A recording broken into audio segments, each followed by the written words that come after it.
Okay, so this here question, this is from mastering, and we're given a weak acid and we're given its pH, and this is asking us to find Ka.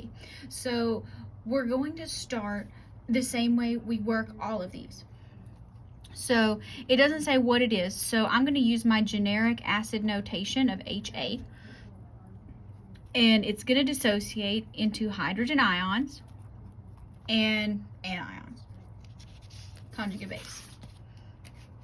That's bothering me. Okay, now after we do that, we always write our expression for K. So, and this is an acid, so that's why we know it's Ka. Same thing with equilibrium.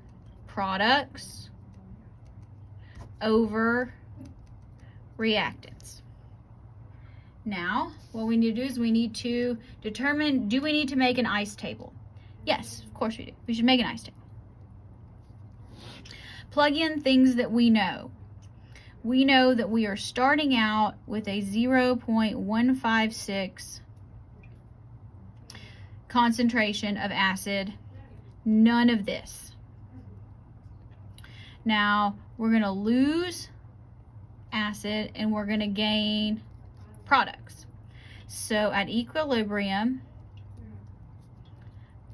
we have this. That's an X, not a Y. Okay, now, at this point, we would say we plug it in to Ka and solve for X. But this is asking us to find Ka. So let's look at this other information where they give us pH. So we have pH, remember, is the negative log of our concentration of H+. So do you see how X represents the same way X and concentration of H+ are the same thing? So if we're given pH, we can find this, and that's what we're going to do.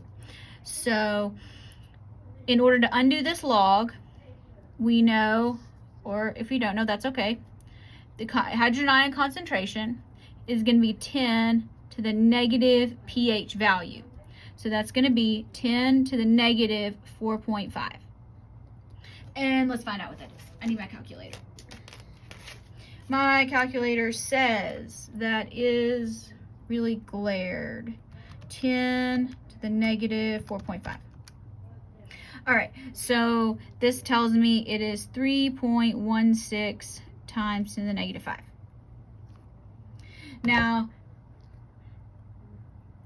you can think here and you can say, X is probably small. But if you want to be complete, so this is the same thing as X. So if you really want to do this and not use a shortcut, so we're trying to find Ka, we're going to plug and chug. Anywhere there's an X, so here, let's show a little bit more work. This would be X squared over 0.156 minus X. So now Ka is going to be, we know what X is, 3.16 times 10 to the negative 5 squared over 0.156.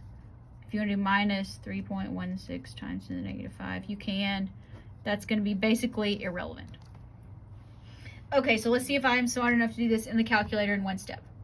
So first I'm going to square it, and then I'm going to divide by 0.156 and subtract, if you want to. You'll find this doesn't really matter. It's so few decimal places. It's not going to make a difference. So our final answer for Ka is 6.41 times 10 to the negative 9. And remember, it's a K value, so it has no units.